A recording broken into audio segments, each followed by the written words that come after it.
Hello student, good morning. आज इस video में हम India and climate, vegetation and wild life जो चैप्टर है आपका 8 चैप्टर, इसका पार्ट 3 पढ़ेंगे। 6 क्लास का ही लेसन है, तो वीडियो को ध्यान से देखें और समझने का प्रयास करें। तो चैप्टर 8 है India, climate and vegetation and wild life, यानी कि जलवायु, वनस्पति और वन्य जीवन, ये पढ़ेंगे। इसके 2 पार्ट में आप इसको समझ चुके हैं, जिसमें आपने क्लाइमेट, जलवायु पढ़ा और वेजिटेशन यानी कि वनस्पतियों को पढ़ा। तो अब आगे इसमें पढ़ते हैं, जिसमें पढ़ेंगे आप वाई आर फॉरेस्ट नेसेसरी, यानी कि हमें जो वन है उनकी आवश्यकता क्यों है, जंगलों की आवश्यकता क्यों है, इनके बारे में पढ़ते हैं। तो शुरू करते हैं आज का ये वीडियो। हमें वनों की आवश्यकता क्यों है, वाई आर फॉरेस्ट नेसेसरी, हमें जंगलों की आवश्यकता क्यों है, तो इनके बारे में पढ़ते हैं। जंगलों की आवश्यकता मनुष्य को क्यों पड़ती है, इसके बारे में पढ़ते हैं। ठीक है। Why are necessary forest, forest are very useful, जंगल जो हमारे लिए बहुत उपयोगी है। Forest are very useful for us, यानी कि जंगल हमारे लिए बहुत उपयोगी है। They perform various functions, plant replace oxygen that we are breathing and carbon dioxide. जो पेड़ पौधे हैं वो हमें क्या देते हैं, ऑक्सीजन देते हैं, और हम जो सांस लेते हैं वो पेड़ पौधों की वजह से लेते हैं, और कार्बन डाइऑक्साइड को हम क्या करते हैं, रिलीज़ करते हैं, हम छोड़ते हैं उसको। तो पेड़ पौधे हैं वो कार्बन डाइऑक्साइड को क्या अपने आप में कंज्यूम करते हैं, और जो मानव है यानी कि ह्यूमन है वो क्या करते हैं, ऑक्सीजन को अपने ऑक्सीजन से उनका जीवन, ऑक्सीजन को ग्रहण करते हैं वो। तो the roots of plant behind the soil, thus they are control soil erosion, यानी कि जो अपर्दन होता है उसको रोकने का काम भी क्या करते हैं, पेड़ पौधे करते हैं। उनकी जो सॉइल है, उनकी जड़ें हैं, वो क्या करती है, पेड़ पौधों को अपनी, उनकी जड़ें क्या करती हैं, जो मिट्टी है उसको बनाए रखती है, उस जो मिट्टी का इरेक्शन होता है उसको रोके बनाए रखती है। तो ये इस वजह से हमें क्या है, पेड़ पौधों की आवश्यकता होती है जंगलों में। हम मनुष्यों को पेड़ पौधे इसलिए चाहिए। ठीक है। Forest provide us the timber for furnitures, fuel wood यानी कि जो ईंधन लकड़ी हैं उसके लिए, and medicine plants for herbs etcetera, honey, gum etcetera, यानी कि पेड़ पौधे जो हैं वो हमें क्या क्या देते हैं, हनी देते हैं यानी कि शहद देते हैं, गम यानी कि हमें पेड़ पौधे हमें गम देते हैं, गम यानी कि गोंद देते हैं जो किसी चीज़ को चिपकाने में काम में आता है। इसके अलावा पेड़ पौधे जो कुछ मेडिसिन भी, दवाइयाँ जिनसे बनती है, कुछ पेड़ पौधे ऐसे होते हैं जिनसे औषधीय पौधे होते हैं, जिससे जो क्या करते हैं, जिससे ऑक्सीजन, पेड़ औषधीय पौधे होते हैं जिसमें दवाइयाँ बननी, उसके काम में भी आते हैं औषधीय पौधे। तो ठीक है, आपने यहाँ तक पढ़ा। अब आगे बात करते हैं। Forest are the natural habits for wild life, पेड़ पौधे जो होते हैं वो उनके लिए हैबिट यानी नेचुरल वास्तविक घर हैं, जिनके लिए जंगली जानवर जो होते हैं उनके लिए क्या है, वो घर का काम करते हैं। जहाँ जंगल होते हैं वहाँ वन्य जीव यानी कि वाइल्ड लाइफ, जो वन्य प्राणी होते हैं वो रहते हैं, और अपने आप को तालमेल बिठाते हुए वो अपना जीवन जीते हैं। तो ये सारी बातें आपने पढ़ी, तो एक बार फिर से देख लेते हैं कि जो पेड़ पौधे हैं, हमें वनों की आवश्यकता क्यों है। वन हमारे लिए बहुत ही उपयोगी है, आपने ये जाना। Forest are very useful for us, यानी कि पेड़ पौधे हमारे लिए बहुत ही उपयोगी है। ये है बहुत सारे काम इनकी वजह से हमारे जीवन में होते हैं। पेड़ पौधे हमें ऑक्सीजन देते हैं, पेड़ पौधे ऑक्सीजन छोड़ते हैं, जिससे हम मनुष्य मानव क्या करते हैं, उसे कंज्यूम करते हैं, ग्रहण करते हैं। हम सांस के रूप में ऑक्सीजन को लेते हैं, और कार्बन डाइऑक्साइड को क्या करते हैं, हम छोड़ते हैं, जिससे पेड़ पौधे, जो पत्तियां पेड़ पौधे हैं उसको वो ग्रहण करते हैं और बदले में हमें कार्बन डाइऑक्साइड देते हैं। तो इस तरीके से पेड़ पौधे की जड़ें जो होती है वो मिट्टी को बांधे रखती है, जो अपर्दन होता है मिट्टी का, उसको वो क्या करती है, रोकती है, मिट्टी के अपर्दन को रोके रखती है जड़ें, पेड़ पौधों की जड़ें। वनों से हमें ईंधन मिलता है, यानी कि जो फ्यूल वुड है वो हमें इनसे प्राप्त होता है, और लकड़ी का चारा है, जो एनिमल है उनके लिए जो फूड है वो भी पेड़ पौधे से प्राप्त होता है, हमें भी पेड़ पौधे से प्राप्त होता है फूड। जो जड़ी बूटियाँ हैं, लाख की जो सामग्रियाँ हैं, ये सभी हमें पेड़ पौधे से मिलती है। शहद है, गोंद है, हनी, आपने देखा गम, ये सारी चीज़ें हमें पेड़ पौधों से ही प्राप्त होती है। आपने ये समझा, ठीक है। इसके अलावा जो पेड़ पौधे और हमें क्या देते हैं, पेड़ पौधों के कारण आप देखते हैं पेड़ पौधे जो वाइल्ड लाइफ है वो बहुत कम होती जा रही है। फॉरेस्ट जो एरिया है वो बहुत ही लिमिट में होता जा रहा है, सीमित होता जा रहा है। तो ऐसा क्यों है, पेड़ पौधे जो फॉरेस्ट है इनको हम क्या कर रहे हैं, काटे जा रहे हैं। वनों की अंधाधुंध, जो फॉरेस्ट की जो कटाई है वो अंधाधुंध होती जा रही है। इस वजह से क्या है, पेड़ पौधे कम होते जा रहे हैं। हमें जो हमारा फॉरेस्ट का दायरा है वो बढ़ाना चाहिए। फॉरेस्ट जो है, फॉरेस्ट को बचाने की आवश्यकता है, जंगलों को बचाना चाहिए, ठीक है। पेड़ पौधे बचाओ। Natural vegetation on has been destroyed to large extent and become the cutting of trees. मनुष्य, मानव क्या कर रहा है, अपने विकास के नाम पर वो क्या कर रहा है, पेड़ पौधों की अंधाधुंध कटाई किए जा रहा है, जिससे पेड़ पौधों का दायरा क्या है, सीमित होता जा रहा है। और हम क्या है, उससे जीवन को रोक बनाए रखने के लिए आवश्यक है।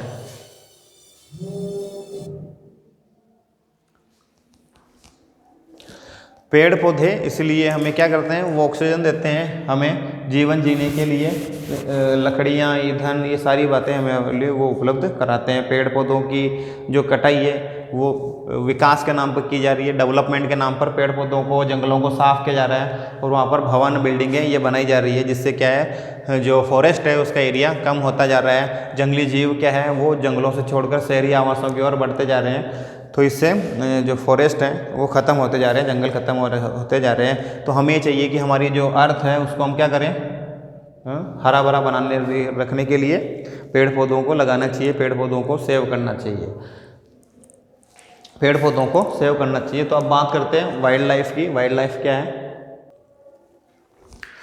तो अब बात करते हैं हम वन्य प्राणियों की, यानी कि वाइल्ड लाइफ, यानी कि वन्य प्राणी क्या होते हैं, इसके बारे में पढ़ते हैं। तो ये आपने पढ़ लिया। अब बात करते हैं वन्य प्राणी। वन्य प्राणी यानी कि जंगल में, फॉरेस्ट में रहने वाले जो जीव जंतु होते हैं उनको हम वन्य प्राणी कहते हैं। Forest are home to a variety of the wild life, variety of the wild life.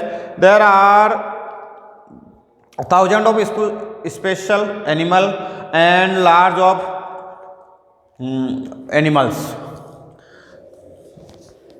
बड़ी संख्या में जो जंगली जानवर हैं वो क्या है, जंगलों में रहते हैं, और उनका घर, प्राकृतिक आवास जो है, विभिन्न जीव जंतुओं का जो प्राकृतिक आवास है वो क्या है, जंगल है।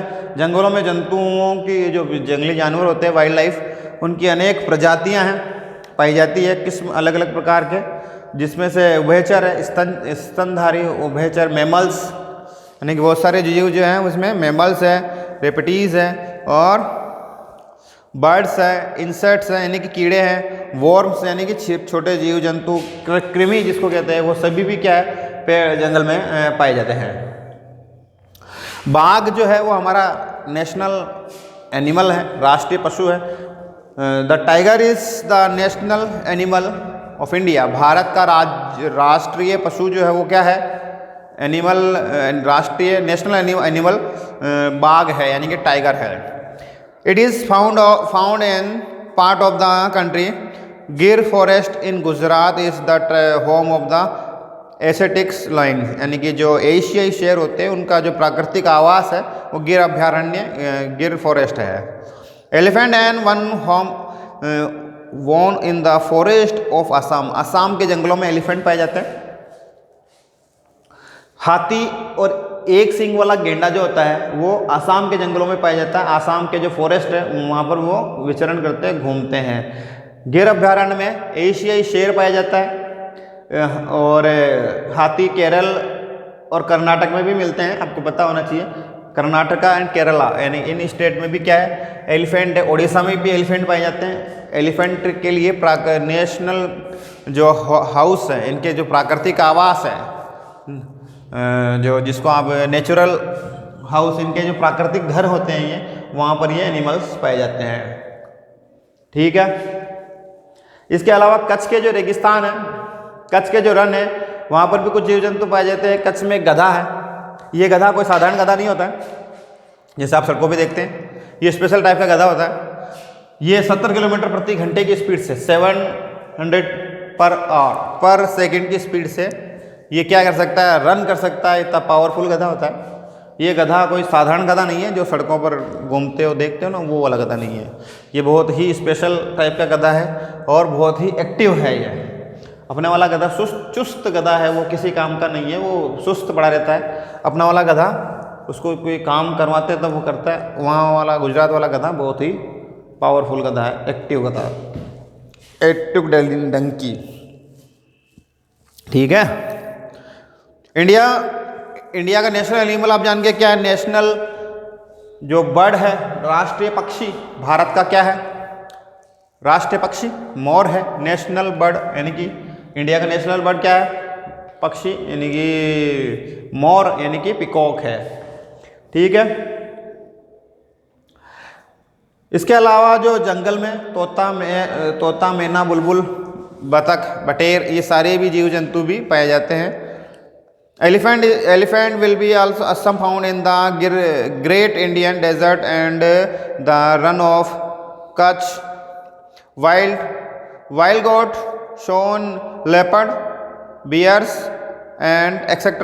हिमालयाज रिलीजन्स यानी कि हिमालय में जो जीव जंतु पाए जाते हैं उनके भी प्राकृतिक आवास यही है। तो India is the There are survival 100 of the species in the snake found of India. Bharat में सांपों की भी अनेक प्रजातियां हैं। वनों सांपों की भी क्या है, अनेक प्रजातियां यहाँ पाई जाती है। सैकड़ों प्रजातियां पाई जाती है जिसमें कोबरा है, करेत है, इंडियन करेत जिसको आप कहते हैं, जिसको आप कोबरा कहते हैं, वो भी इंडिया में पाया जाता है। जिसको आप नाग भी कह सकते हैं, वो भी इंडिया में पाया जाता है। कोबरा एंड द करेत आर इम्पोर्टेंट अमंग देम, यानी कि कोबरा भारत में सबसे जहरीले सांपों में से गिनती इसकी होती है। करेत सबसे जहरीला सांप है, करेत को आप नाग भी कह सकते हैं और इसको इंडियन एक्सट्रेक्टिबिकल कोबरा भी कहते हैं। इंडियन एक्सट्रेक्टिबल कोबरा यानी कि भारतीय ये कोबरा है, इसको कहा जाता है। Due the cutting of the forest and hunting survival special of the wild life in the of India are during specially many of the insects have the early become accepted in the order of the protect them many national park and have been set up। जो national वनों की कटाई करने के कारण वनों को काटा जा रहा है उनके, और जंगली जानवरों का शिकार करने के कारण क्या है, इन वन्य जीवों की संख्या में निरंतर कमी होती जा रही है, जिससे क्या है, पेड़ पौधों का अस्तित्व संकट में आता जा रहा है। पेड़ पौधे खत्म होते जा रहे हैं। बहुत सी प्रजातियां जो क्या है समाप्त होती जा रही है। उनको बचाने के लिए बहुत से नेशनल पार्क और पशु विहार, जीवमंडल आरक्षित जीवमंडल यानी कि जो बायोलॉजिकल पार्क है वो बनाए जा रहे हैं। जीवमंडल यानी कि बायोलॉजिकल पार्क आरक्षित किए जा रहे हैं, रिजर्व किए जा रहे हैं। इससे इनको क्या है, पेड़ पौधों को बचाया जा सके, इनकी जो लुप्त हो रही प्रजातियों को सेव किया जा सके। यानी कि जो पेड़ पौधे हैं, जीव जंतुओं, इनको बचाने के लिए सरकार भी कार्यरत है और हम इंसानों को, मानवों को भी चाहिए कि इनके प्राकृतिक आवास को बनाए रखें। ठीक है।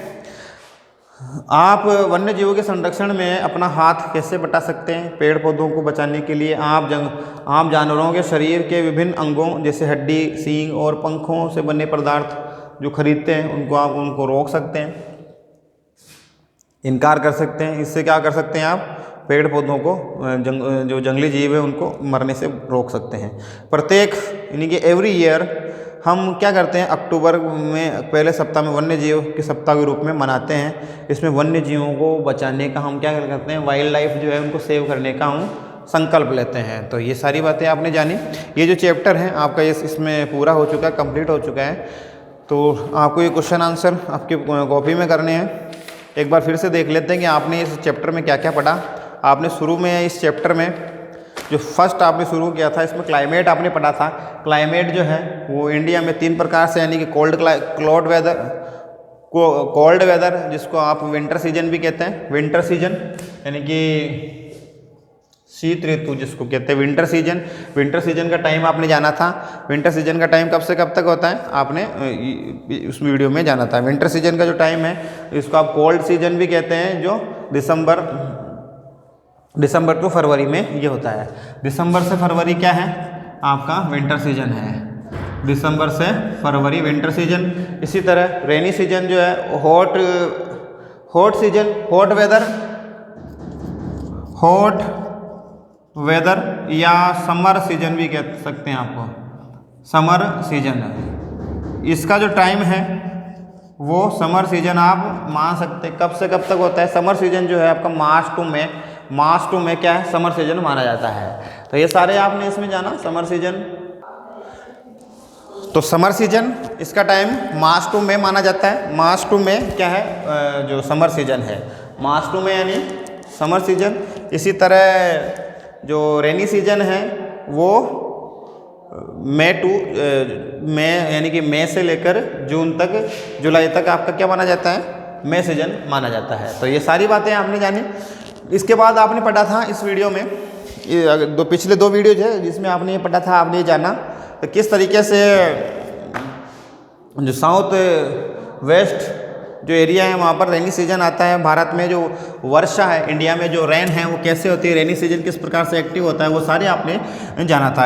इंडिया में जो रेनी सीजन है वो वेस्ट बंगाल जो वे ऑफ बंगाल है, वे ऑफ बंगाल से क्या है भारत में, और जो ओशियन सागर है यानी कि अरब सागर है, अरेबिक सागर से क्या है भारत में मानसून आता है। इसी तरह जो मानसून जो लौटता है वो किस प्रकार से मेघालय ये जो राज्य है भारत के, तमिलनाडु, आंध्र प्रदेश, तेलंगाना, इनमें बारिश होती है इन राज्यों में।